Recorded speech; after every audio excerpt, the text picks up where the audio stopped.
आपको पता था कि आप बड़े स्टार हैं, आपको पता था कि आपकी रैली है, तो जिम्मेदारी आपकी काहे नहीं होगी साहब? अगर आपको पता था कि भीड़ की परमिशन 10,000 की ली गई है तो 50,000 आदमी के बीच में घुसने की जरूरत क्या थी? क्यों नहीं रैली रोकी गई? क्यों नहीं आपने पुलिस से कहा या कंफर्म किया कि भैया यहां पर क्या लोगों की जान पर नहीं बनाएगी? आपके पास अपनी सिक्योरिटी होगी, क्या उसने वेरीफाई किया? नहीं। आपका मकसद था शो मस्ट गो ऑन, दिखना चाहिए भीड़ में कि जलवा स्टार का कितना जलाल है। और सुपरस्टार का कार्यक्रम कैसे रद्द हो सकता है? और बाकी पुलिस की कोई कीमत नहीं है, कित्थू लायक नहीं होती। रीजन बता रहे हैं, इतनी भीड़ होगी, पुलिस जानती थी हादसा होगा। बेंगलोर में भी यही हुआ था। पुलिस की एक्चुअली औकात नहीं होती, पुलिस जाके बताती हर बार कि हम आपको परमिशन 10,000 की दे रहे हैं। बेंगलोर में बताया था, तमिलनाडु में बताया, लेकिन पुलिस की बात को नेता, अभिनेता, खिलाड़ी, आयोजक कहते हैं जूते की नोक पर, क्योंकि जो पुलिस वाला मना करेगा उसके ऊपर अधिकारी से फोन करवा दिया जाएगा। 10,000 की परमिशन में 50,000 आदमी पहुंच गए। गर्मी, उमस, लोग बेहोश थे, सांस फूल रही थी, लेकिन राजनीतिक रैली थी, बस। उसके बाद क्या दिक्कत थी? कोई मतलब ही नहीं था। प्रोटोकॉल तो बड़े आदमी के लिए होता है, आम आदमी तो अपने पे छोड़ दिया आता है। नतीजा, मर गए लोग, 40 लोग। साहब पर क्या है, निकल गए होंगे, कुछ पैसे ऐलान कर दिए गए। लेकिन सवाल यह है कि वो बाप जिसने अपनी 9 साल की बेटी को खो दिया, वो बाप जो कह रहा है कि मेरे बच्चे का पोस्टमार्टम मत करो, काटोगे तो दर्द होगा, उसके दर्द का इलाज कौन कराएगा? 10 बच्चे थे साहब, 10 बच्चे। वो बच्चे जो स्कूल जाते होंगे, खेलते होंगे, सपने देखते होंगे। 16 महिलाएं थीं, घर संभालती होंगी, बच्चों को थामे आती होंगी, लौटी एक लाश के तौर पर। कहीं कि हम विजय सर को देखने गए थे, इसके घर का जो गया होगा ना, उसको पता लग रहा होगा। और इस देश में बड़ा दुर्भाग्य है कि इस देश में सबसे ज्यादा महिलाओं की मौत होती है, हर जगह पर। वजह, महिलाएं पगला जाती हैं, कभी धर्म के नाम पे, कभी नेता के नाम पे, कभी अभिनेता के नाम पे। आगे रहो, भगदड़ में गिरती हैं, मर जाती हैं, बच्चे मर जाते हैं।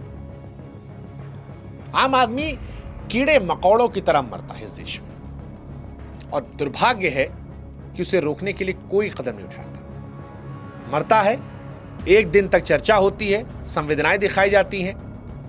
इस बार दुर्भाग्य से वो भी नहीं हो पाया क्योंकि इंडिया पाकिस्तान का मैच चल रहा है। हर आदमी उसी में पगला है। टीवी देखिए, फलाना पैनलिस्ट, धमाका पैनलिस्ट, ये पैनलिस्ट, वो पैनलिस्ट, हमारी तैयारी, उनकी तैयारी। जिनके घर के लोग मरे होंगे उनके यहां से निवाला नहीं निकल रहा होगा, पानी नहीं जा रहा होगा अंदर। लेकिन हमें आपको क्या फर्क पड़ता है? हमें आपको तब तक फर्क नहीं पड़ता जब तक हमारे घर से कोई ना मरे। ये बहुत दुर्भाग्यपूर्ण चीज है, सोचेगा आप। वैसे सोचा होता तो लोग मरते क्यों? आयोजकों ने भी नहीं सोचा। रोशन करने की थीम थी, लेकिन लोगों की मैयत करवा दी, जिंदगी में अंधेरा डाल दिया। दिखाना था 2026 में शायद चुनाव है तमिलनाडु में, दिखाना था कि हीरो है। यही था ना, और क्या था? क्या होगा इस पे आप खुद जानते हो।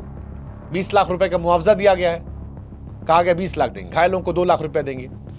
अरे क्या हो जाएगा 20 लाख रुपए में? वो 9 साल की बच्ची जो मर गई उसको वापस ले आओगे? वो जो 16 महिलाएं मर गई उनको वापस ले आओगे? कितनों की मौत हो गई। और पैसा भी मान लो तुम दे रहे थे उन घर वालों को। विजय साहब की नेटवर्थ कितनी है? अरबों में विजय साहब की नेटवर्थ है। उनकी फिल्में कितना कमाती हैं? करोड़ों में। लेकिन जिस विजय एक्टर की वजह से 40 लोगों की मौत हुई क्योंकि वो 6 घंटे देरी से आए, जिस विजय एक्टर की वजह से जिनके कार्यक्रम में 40 लोगों की मौत हुई, जिसमें 16 महिलाएं और 10 बच्चे थे, जहां पर 10,000 लोगों की परमिशन थी और 50,000 लोगों को घुसेड़ दिया गया था। जब मुआवजा भी देने की बात आई तो 20 लाख रुपए का मुआवजा दिया गया। लॉलीपॉप, मौत का लॉलीपॉप। सच कहें तो यह मुआवजा नहीं है, खरीदारी है, जिंदगियों की खरीदारी।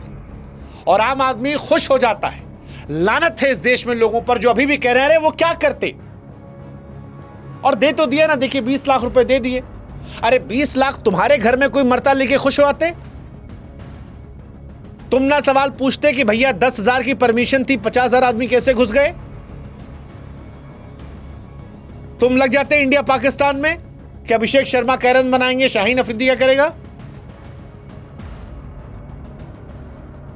तुम्हारे घर में होती तो शायद ना करते, घर के बाहर इसलिए तुम करते। और इसीलिए इस देश में हादसे होते हैं। इसी साल देख लो, कुंभ में हादसा हुआ, दिल्ली में हादसा हुआ, गुजरात में हादसा हुआ, बेंगलोर में हादसा हुआ, यहां हादसा हुआ, और बहुत सारे हादसे हुए। और आपको हमको घंटा फर्क पड़ता है। और जितने हादसे हुए इसमें मरा कौन? आम आदमी। एक भी नेता, अभिनेता, खिलाड़ी के घर से, परिवार से कोई नहीं मरा है। और इसीलिए आम आदमी मरता रहता है, क्योंकि इस देश में आम आदमी की जान जो है, सरकार के लिए फाइल, नेताओं के लिए नारा, सुपरस्टार के लिए व्यू। आप मरे तो मरते रहे, क्या फर्क पड़ता है? पुलिस FIR कर लेगी, जांच कुछ दिन बाद दबा दी जाएगी, वेट किया जाएगा, थोड़ा मामला ठंडा होने दीजिए।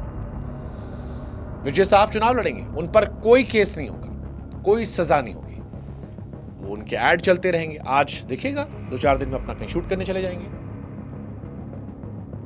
और ये सिर्फ कहानी सिर्फ विजय तक सीमित नहीं है, ये हर आम आदमी की कहानी है। हमको घंटा फर्क पड़ता है कि विजय हैं, RCB है, योगी जी हैं, गुजरात की सरकार है, दिल्ली में रेलवे है। हम किसी व्यक्ति विशेष के खिलाफ नहीं हैं। हम सिर्फ आपको ये कहना चाहते हैं कि आपके दुश्मन आप खुद हैं, क्योंकि आप मरते हैं और आप ही सवाल पूछने से रोकते हैं। हम उस देश में जीते हैं जहां हीरोज की पूजा की जाती है, और अगर हम जैसा कोई सवाल पूछ लेता है तो आप जैसे लोग आके कहते हैं अनफॉलो कर देंगे, गाली देंगे। अरे ससुर, तुम वहां तो बोले थे, यहां क्यों नहीं बोले?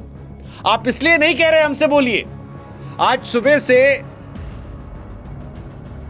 कम से कम सैकड़ों लोगों ने मुझे टैग करके इस विषय पर वीडियो बनाने का। और अफसोस की बात यह है कि 40 लोगों की मौत के लिए वो मेरी आवाज उठाना नहीं चाहते थे। वो आवाज उठाना चाहते थे क्योंकि उनके हीरो की गलतियों पर, उस घटना पर जब मैंने वीडियो बनाया था तो उन्हें लगा कि इससे वो असहज हो गए। वो देखना चाहते थे क्या इधर होगा।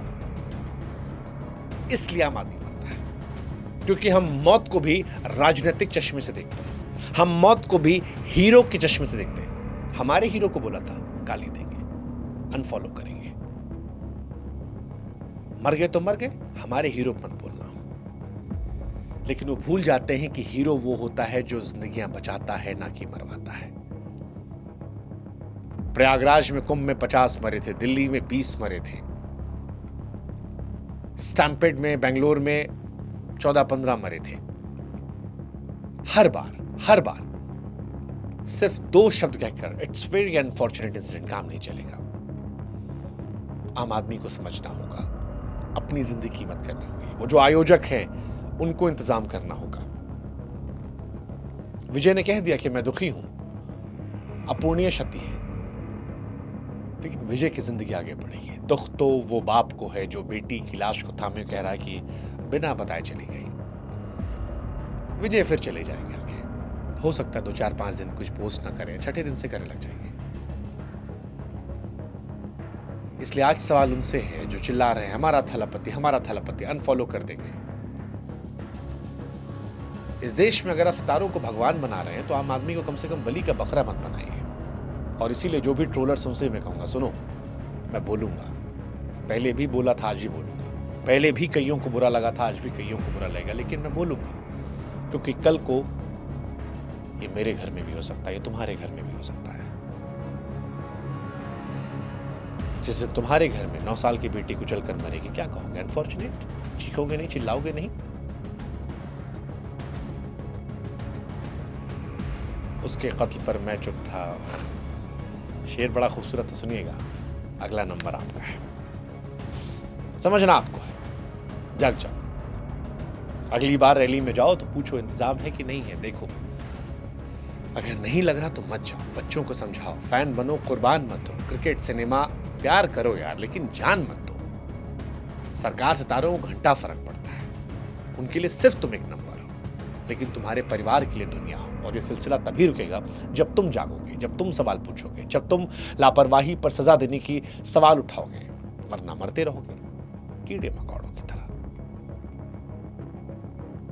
आइए साथ मिलकर सवाल उठाएं उस 9 साल की बच्ची के लिए, उन महिलाओं के लिए, उन बच्चों के लिए। जिंदगी इतनी सस्ती तो नहीं होनी चाहिए साहब, बस यही कोशिश हमारी है। जय हिंद, जय भारत। बाकी ईश्वर जो अभी भी हमको गिरा रहे हैं, सद्बुद्धि दे उनको।